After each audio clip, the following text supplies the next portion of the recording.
Are you two childhood buddies? Grew up in the same neighborhood? He wasn't in my neighborhood. Where did it all begin? I certainly wasn't in his. No. Well, no, in fact, you were, well, it isn't a case of the prince and the pauper exactly, but you had very different backgrounds. In a way, we have quite different backgrounds. I come from Lower East Side in New York, and parents worked in the garment district. And was your father a pants presser? Women's dresses, you know, those big irons with the springs, all that sort of thing. My mother was they call them operators, sewing machines. And most of the family went into that business, you know, working that way. Whereas Brian was born in New Jersey. New Jersey. Yes, but we moved to Philadelphia when I was about 6. My father's an orthopedic surgeon, and my mother sent me to dancing school, so it's a lot different. Big difference. There were no dancing schools in the Lower East Side. No, dancing, running schools. You learned to run. Running, moving around. So obviously, everybody who ever interviews you, Brian, has probably made the connection between your father being a surgeon and the blood in your films. You mean the Butcher of Ballackinwood? Is that what he was Dad? called? Yes. No. No, I mean, you did watch Operations as a child, so it would take only an amateur psychiatrist to say that's where he got his obsession with... No, it wasn't an obsession, it was fun. Yeah. I mean, it was very interesting, seeing things sawed up and arms and hands, and I found it fascinating. You might have made these very same films you have made without having had a father who was a surgeon. Well, I think the difference basically is the fact that I have a very high tolerance for blood, unlike my associate here who, you know, fingernail, he'll go crazy, pass out. I pass out, yeah. Not other people's blood, not other people, just my own when it's being taken from them. I don't like that. But in Taxi Driver, there's a good deal of gore. And there's a lot of that. There's blood. If there's no blood in the last waltz, but there's a lot of red. Yes. Doesn't count. No, it doesn't. It's a different thing. Is there any generalization you can make about why kids with varying backgrounds like yours grew up to be movie directors? We know that all comedians are unhappy children, we're always told. Are all film directors something?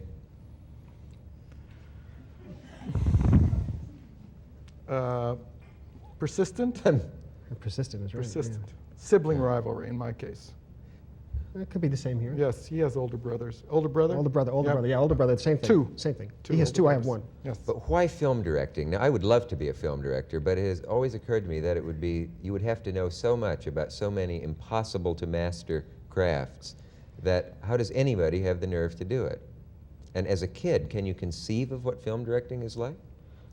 I don't think it's as difficult as that, really, because anybody that, you know, uses a camera or, you know, takes pictures, I mean, once you sort of get the idea of one picture after another, and then you're sort of able to tell people what to do, like I used to, at our assemblies, used to run, you know, the Friday afternoon, you know, promo for the football game or something. Ran the projector and... No, skits. Oh, I make see. up little skits for what was coming up on the weekend. I'd get all the guys together, I'd tell them what to do, and I'd act in them and things like that. But once you can sort of, you know, get people to do things, you know, you direct them, and then you figure out where to put the camera if you don't know anything about still photography, then it's not such a big jump from that. No? I'm sorry. No, I'm sorry. He gets me that way. No, for me, it just is a, you know, a real sense of dramatics in terms of, you know, that's from real life and on theater and on the screen too. Great sense of dramatics, and then a sense of composition. But why not the stage? I mean, Ingmar Bergman is a stage director as well. We grew up in the movie theaters, I think.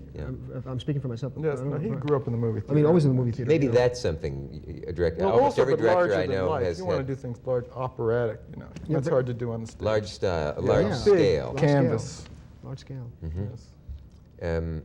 Can you recall, I think I can remember the first image I ever saw on the screen. It was a charge of Indians in the movie that my parents took me to as a kid. And if that isn't the first, it's the one that I remember as the first.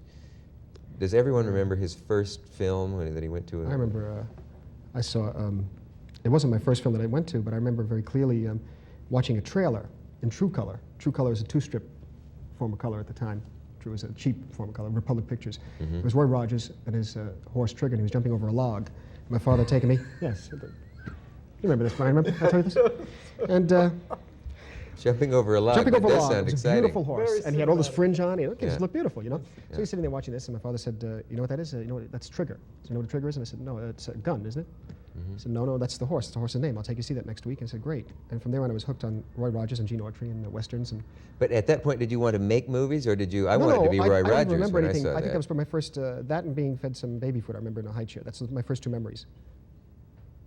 Baby food? You can remember baby food? Oh, yeah.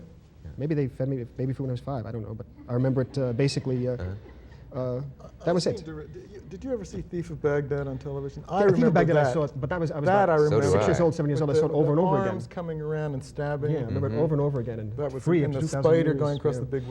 Beautiful film. Someone, I believe, in that film throws a sword, and then they cut to the man who has just gone through. I think that's Thief of Baghdad. I or remember one the of those. woman with all those To the back. arms embracing and stabbing them. I guess what I'm getting at is, as a kid, when you saw movies, did you go home and play the characters in the movies the way I did, or did you go home and play the director who makes the movies? And Always the character for me. it was. Yeah. Yeah. I didn't. I wasn't interested in movies when I was in high school. Well, what hooked you, Brian? How'd you get in it?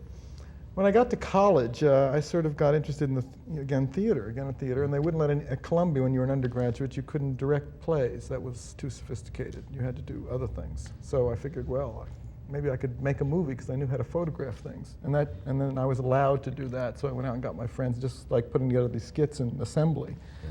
That's how I sort of started. And doesn't a vast majority of the young generation want to make movies still? Isn't it still a hot thing to get into in colleges? I read something that Pauline Kael wrote about lecturing on movies at colleges, and she said a director, Kazan in fact, talked to the students about movies he had turned down. They don't offer him the kind of things he wants, and the ones they offer are no good. And she said it immediately turned the audience against him, because they said, how can we listen to a man who would turn down a chance to direct a film? How can you direct something you don't want to direct? What they want to know is, how do you get into it? I'll direct it, I'll do anything. You have to do anything. Maybe that's the right attitude. You have to do anything. You have to do anything. You have to steal a camera. You have to steal film. Right. You have to steal money. Right. And I mean, you know, you go to university. In my case, I had to go to university to be able to be allowed to use equipment. Right, Brian? I mean, I'm NYU. I had to, and as long as we were there to use the equipment and see some films and take the rest of the curriculum and that sort of thing, and just get that chance to work. Other kids, when I started teaching at NYU a few years later, there were a lot of my students who were very rich, and their fathers had bought them 60mm Eclair cameras and that sort of thing, and they had no story to tell, they said. So I don't know what to do. I just don't, that sort of thing. Yeah. You wanted to get them by the throat. I said, no, you shoot the film. Think of something, just, but I couldn't, you can't do that. If they don't have it, if they don't feel like putting anything on film, what do you do? They're not going to be able to do anything. Take the camera away from them. That's and right, you we'll use the camera. Right. Yeah.